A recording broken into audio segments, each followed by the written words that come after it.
SV6 news కు స్వాగతం. ముందుగా హెడ్లైన్స్.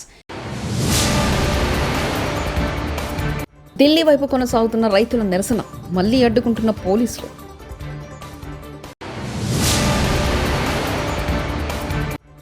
బండి సంజయ్ ఆ వ్యాఖ్యలు బాధించాయి. మంత్రి సీతక్క భావోద్వేగం.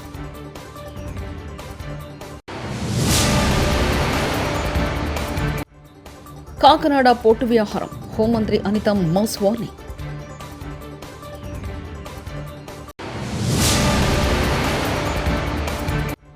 కాంగ్రెస్ సర్కారు ఏడాది పాలనపై బీఆర్ఎస్ ఛార్జ్ షీట్. హర్ష. ఈరోజు కూడా దేశ రాజధాని ఢిల్లీ వైపు రైతుల పాదయాత్ర ప్రారంభమైంది. 101 మంది రైతుల బృందం శంభు సరిహద్దు నుంచి బయలుదేరినప్పుడు వారు భద్రతా దళాలను ఎదుర్కొన్నారు. ఈ క్రమంలో రైతులు భద్రతా దళాల మధ్య పరిస్థితి ఆందోళనకరంగా మారింది. రైతులు గుర్తింపు కార్డులు చూపించాలని హర్యానా పోలీసులు కోరారు. 101 మంది రైతులు ఢిల్లీ వెళ్లేందుకు అభ్యంతరం లేదు, కానీ ఢిల్లీ వెళ్లే రైతులు కాకుండా ఎక్కువ మంది వెళ్తున్నారని పేర్కొన్నారు. ఈ క్రమంలో అనేక మంది ముందుకు వెళ్లేందుకు ప్రయత్నించడంతో రైతులపై పోలీసులు టియర్ గ్యాస్ షెల్స్ ప్రయోగించారు. దీంతో శంభు సరిహద్దు వద్ద పరిస్థితి చాలా ఉద్రిక్తంగా మారింది. ఏపీలో గంజాయిపై ఉక్కుపాదం మోపామని హోంమంత్రి వంగలపూడి అనిత అన్నారు. కూటమి ప్రభుత్వం పోలీస్ మౌలిక వసతులపై ప్రత్యేక దృష్టి పెట్టిందని వ్యాఖ్యానించారు. సమాజంలో గుడి, బడితో పాటు పోలీస్ స్టేషన్ ముఖ్యమని అన్నారు. అరిలోవా పోలీస్ స్టేషన్పై అందరికీ జాలి ఉండేదని, అరిలోవా పోలీస్ స్టేషన్ తుఫాన్ షెల్టర్ భవనంలో ఉండేదని చెప్పారు. విశాఖపట్నంలోని నగర పోలీస్ కమిషనర్ ప్రాంగణంలో రోడ్డు ప్రమాద బాధితుల సహాయ కేంద్రాన్ని ఇవాళ ఆదివారం హోంమంత్రి వంగలపూడి అనిత, డీజీపీ ద్వారకా తిరుమలరావు ప్రారంభించారు. ఈ సందర్భంగా హోంమంత్రి అనిత మాట్లాడుతూ 2018లో పోలీస్ స్టేషన్కు శంకుస్థాపన జరిగిన వైసీపీ ప్రభుత్వం అధికారంలో ఉన్న 5 నెలల్లో ప్రారంభోత్సవానికి నోచుకోలేదని చెప్పారు. అరిలోవా పోలీస్ స్టేషన్కు ఫర్నిచర్ ఇచ్చిన డివిస్ ల్యాబొరేటరీస్కు హోంమంత్రి వంగలపూడి అనిత ధన్యవాదాలు తెలిపారు. బీజేపీ, బీఆర్ఎస్ పార్టీలో తమ ప్రభుత్వాన్ని పడగొట్టాయని చూస్తున్నాయని మంత్రి సీతక్క సంచలన వ్యాఖ్యలు చేశారు. మహబూబాబాద్లో మంత్రి సీతక్క ఇవాళ ఆదివారం పర్యటించారు.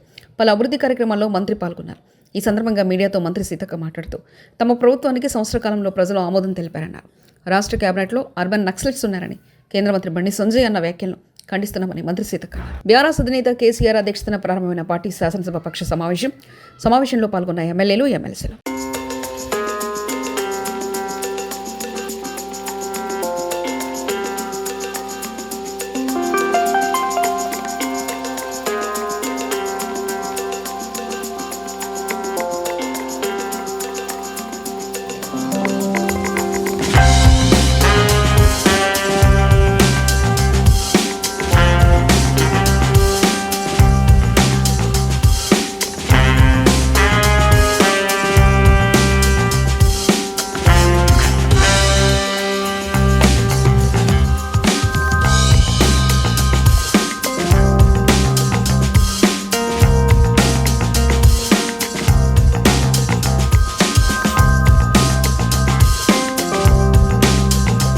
ఎన్నికల్లో ఇచ్చిన హామీల్లో కొన్ని అమలు చేశారు. ఆ మాట వాస్తవం.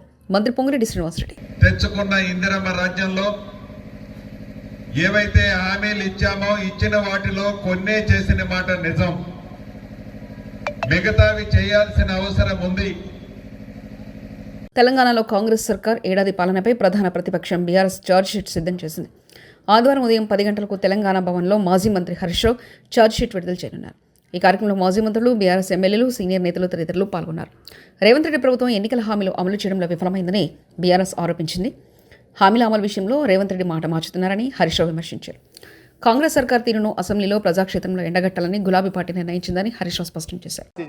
తల్లిది తనది ఒక రేషన్ కార్డులో ఉన్నందుకు రుణమాఫీ కాలేదని సురేందర్ రెడ్డి అనే రైతు దుబ్బాక మండలం చిట్టాపూర్ గ్రామానికి చెందిన రైతు చనిపోతే మేము ప్రశ్నించాం. రేషన్ కార్డు నిబంధన పెట్టి కుటుంబ బాంధవ్యాలను తెంపుతున్నావు, కుటుంబాల మధ్య చిచ్చు పెడుతున్నావు, ఇది అన్యాయం రేవంత్ రెడ్డి అని మేము ప్రశ్నించే ప్రయత్నం చేశాం.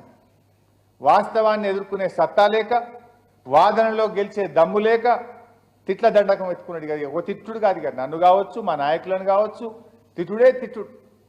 సరే, I can understand his frustration, but I cannot excuse his vulgarity. నువ్వు నీ ఫ్రస్ట్రేషన్ని అర్థం చేసుకుంటా, చేతగాక నువ్వు ఫ్రస్ట్రేషన్ లోన్ అవుతున్నావు, కానీ నీ వల్గారిటీని సమాజం క్షమించదు. ఇవాళ రైతు బంధు నిన్న నల్గొండలో మాట్లాడుతూ అంటున్నాడు, ఈ దేశంలో 20,000 కోట్ల రుణమాఫీ ఒక్క ఏడాదిలో చేసిన నాయకుడు ఎవడన్నా ఉన్నాడా అని మాట్లాడుతున్నాడు. నేను అడుగుతున్న రేవంత్ రెడ్డి గారు, ఈ దేశంలో రైతులకు నేరుగా 72,817 కోట్ల రూపాయలు నగదు బదిలీ చేసిన నాయకుడు ఒకే ఒక్కడు కేసీఆర్, ఒకే ఒక్క పార్టీ బీఆర్ఎస్ పార్టీ. ఇంకెవడన్నా ఉన్నాడా చెప్పు ఈ దేశంలో, నేను అడుగుతా ఉన్నా.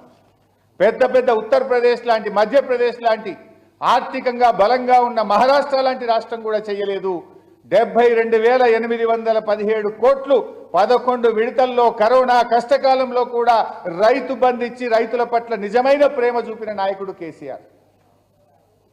నువ్వేమో రైతు బంధు ఎగబెట్టినటువంటి మోసకారివి. నువ్వు 15,000 రూపాయలు ఇస్తానని మొదటికే మోసం చేసినావు కదా రేవంత్ రెడ్డి. నువ్వు ఇప్పుడైతే 10,000, నేనొస్తే 15,000 అన్నావు. 15 పోయింది, ఇచ్చే 10,000 కూడా పోయింది. అప్పుడేమో 2 సార్లు కాదు 3 సార్లు రైతు బంధు ఇవ్వమన్నావు. 3 సార్లు కాదు కదా, మొదటికే మోసానికి తెచ్చినావు నువ్వు. కాలికి గాయం కావడంతో సినీ నటు మంచు మనోజ్ బంజారాహిల్స్లోని టీఎక్స్ ఆసుపత్రికి చేరారు. ఆయన వైద్య పరీక్షలు చేయించుకున్నారు. ఆయనతో భార్య మౌనిక కూడా ఉన్నారు.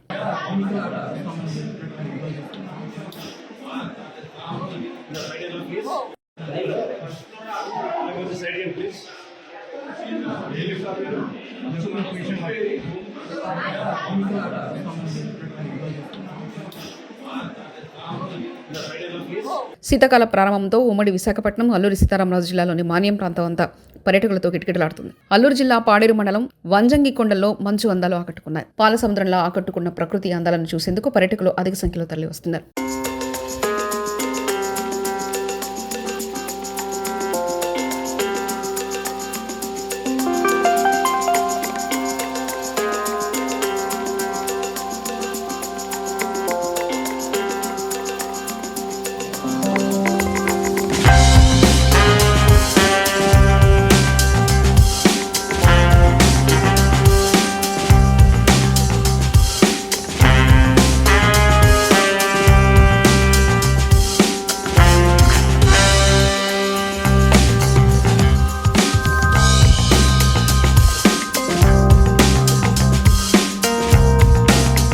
అందరినీ కలుపుకుపోతున్న డివిజన్ను అభివృద్ధి పథంలో తీసుకెళ్తున్న కాంగ్రెస్ పార్టీ 14వ డివిజన్ అధ్యక్షుడు సయ్యద్ ఇంతియాజ్పై చౌకబారు ప్రకటనలు మానుకోవాలని కాంగ్రెస్ నాయకులు హెచ్చరించారు. ఆదివారం ఎన్టీఆర్ నగర్లో ఏర్పాటు చేసిన సమావేశంలో పీసీసీ సోషల్ మీడియా రాష్ట్ర మాజీ కోఆర్డినేటర్ అడప మహేష్, కాల్ ఎన్టీఆర్ నగర్ అధ్యక్షుడు ఈల రాజేందర్ తదితరులు మాట్లాడుతూ ఎన్టీఆర్ నగర్లో గతంలో 2 సంవత్సరాల పదవీ కాలానికి అభివృద్ధి కమిటీని వేయగా ఇటీవల కొత్త కమిటీని ఎన్నుకోవడం జరిగిందన్నారు. కానీ తన భర్త పదవి పోవడంతో మహిళా ఇతర మహిళలను కూడగట్టుకుని సయ్యద్ ఇంతియాజ్ను లక్ష్యంగా చేసుకుని మహిళలను అవమానపరిచారని, అసత్యారోపణలు చేయడం ఎంతవరకు సమంజసమని ప్రశ్నించారు. మహిళలంటే ఎంతో గౌరవించే ఇంతియాజ్ ఓ మహిళ జీవితాన్ని నిలబెట్టేందుకు సోమరసింగ పోలీస్ స్టేషన్లో మాట్లాడదామని ప్రయత్నించగా బీజేపీకి చెందిన ఓ మహిళ 40 మందిని కూడగట్టుకుని స్టేషన్ ముందు అనవసర రాద్ధాంతం చేయడంతో ఇంతియాజ్ అక్కలు ఇంతమంది ఇక్కడ ఎందుకని, ఇది ఒక అమ్మాయి జీవితానికి సంబంధించిన అంశమని సోమరసింగ్గా మాట్లాడుకుందామని చెప్పారని తెలిపారు. మహిళలకంటే చాలా హెల్ప్ చేస్తాడు ఆయన, మహిళలంటే గౌరవిస్తాడు. ఇటువంటి చాలా పుట్టిస్తాడు ఆయన మీద. చాలా మంచి వ్యక్తి. మా వరకైతే అన్ని గ్రామాలు ఆయనకు ఐక్యతగా ఉండి ఆయనకు అందరు సపోర్ట్ చేయండి. వర్గం 14వ డివిజన్ ఎన్టీఆర్ నగర్ గ్రామంలో ఇంతకుముందు 14వ డివిజన్ 15వ డివిజన్ చూత తెలియని వ్యక్తులు ఈ రోజున ప్రచారం చేయడం విడ్డూరంగా ఉంది.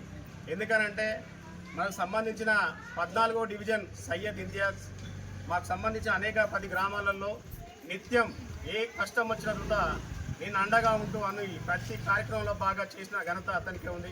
మా ఎమ్మెల్యే గారి చూత మొన్న వచ్చినప్పుడు చూత అతనికి ప్రశంసలు కురిపించిన నేపథ్యంలో భాగంగా ఇలాంటి స్వేచ్ఛ కార్యక్రమాలు బాగా చేస్తాండు కాంగ్రెస్ పార్టీ అనే రకంగా కొంతమంది గిట్టుకోలేక కొంతమంది మా డివిజన్ అధ్యక్షుడు అతనిపై ఆరోపణలు చేసిండు.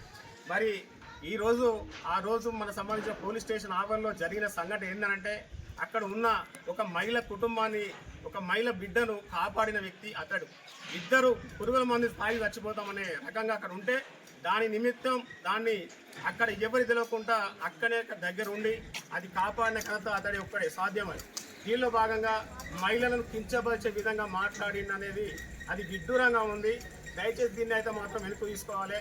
ఇవాళ అభివృద్ధి కమిటీ అయినా ఏదైనా సమన్వయంగా ఉండాలని అనే రకంగా చెప్పిండు. దీనిలో భాగంగా ఆ స్టేషన్కి చూతా అందరూ ఒక 4-6 పోవాలి. దీనిలో ఒక 20 మంది 40 మంది అయితే ఇక్కడ ఆడవాళ్ళ జీవితం బాగుండదు, వీళ్ళ పరిస్థితి బాగుండదు. ఇది ఇట్లా సోషల్ మీడియాలో లేకుంటే వాట్సాప్లో గ్రూప్లో షేర్ అవుతుంది. ఎవరు రాకది, మీరు పక్క జరగని అక్కలు అనే రకంగా మానవత వృధాతో చెప్పేది తప్పించి దీన్ని ఎవరిని మహిళలు కించపరచలేరు. దీన్ని కానీ వీళ్ళు ఇలా ఒక భూతత్వం లెక్క ఒక ఇంతియాజ్, మా డివిజన్ అధ్యక్షుడు ఇంతియాజ్ను భూతత్వం లెక్క అడ్డం పెట్టుకొని ఇలా దాని ఒక ప్రెస్ మీట్ పెట్టడం, మేము బీజేపీ మా సంబంధించి మమ్మల్ని ఘోరంగా కించపరిచింది అనే విధంగా చెప్పడం అయితే మాత్రం విడ్డూరంగా ఆభవిస్తూ ఇది ఇంకోసారి అయితే మాత్రం పునరావృతం కావద్దని, దీన్ని అయితే మాత్రం మా డివిజన్ అధ్యక్షుడు ప్రత్యేకంగా అయితే మాత్రం చొరవ తీసుకొని ప్రతి గ్రామంలో మంచి మంచి పనులు చేస్తుందని కొంతమంది పార్టీ వాళ్ళు గిట్టై తరంగా చేస్తుందని నేను దీన్ని వెనక్కి తీసుకోవాలని కోరందరూ.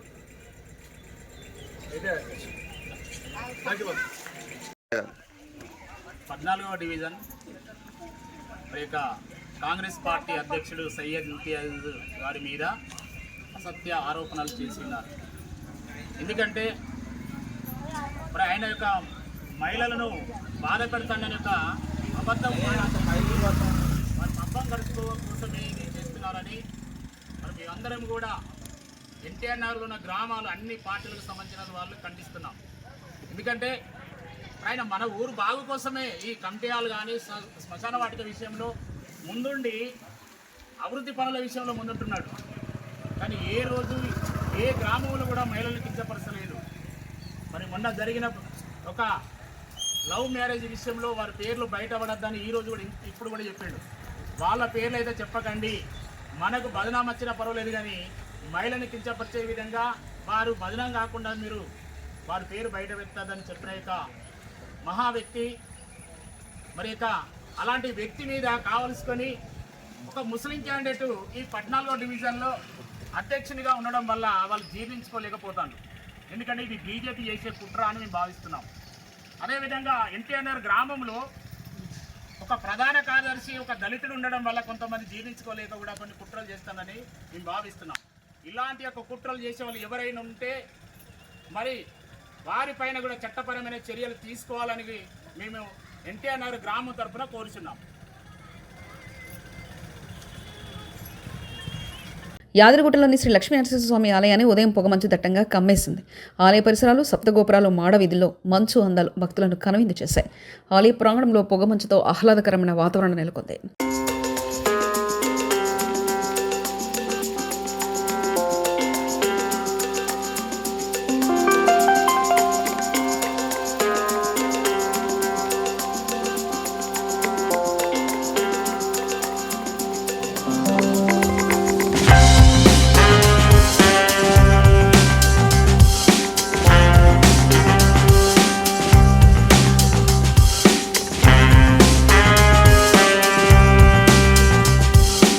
సినీ నటి శ్రీలీల కాకినాడలో సందడి చేశారు. ఓ షాపింగ్ ప్రారంభోత్సవ కార్యక్రమంలో ఆమె పాల్గొన్నారు.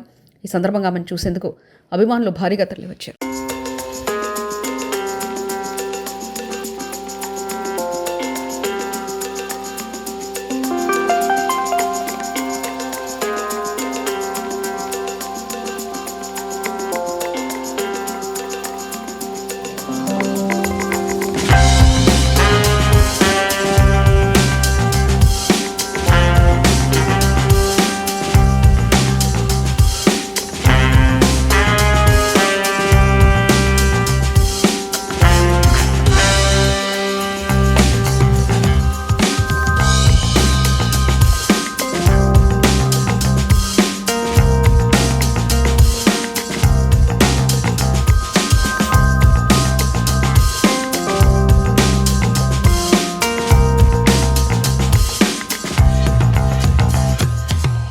ఇప్పుడే కరెక్ట్గా ఈ మంత్ డిసెంబర్ 25వ తారీఖు robin hood cinema. So almost ఒక 1 year తర్వాత రిలీజ్ అవుతున్న సినిమా నాది ఇది. సో ఐఎమ్ లుకింగ్ ఫార్వర్డ్, అందరూ థియేటర్కి వచ్చి చూడాలి.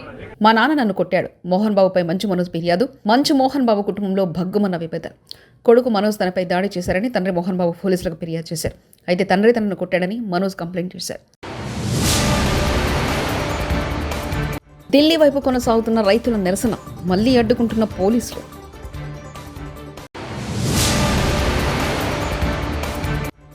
బండి సంజయ్ ఆ వ్యాఖ్యలు బాధించాయి. మంత్రి సీతక్క భావోద్వేగం.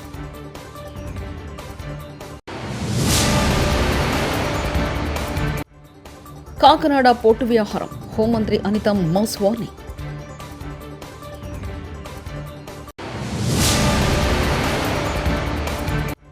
కాంగ్రెస్ సర్కారు ఏడాది పాలనపై బీఆర్ఎస్ ఛార్జ్ షీట్ హర్ష. ఇవి బులెటిన్ విశేషాలు. చూస్తూనే ఉండండి SV6 న్యూస్.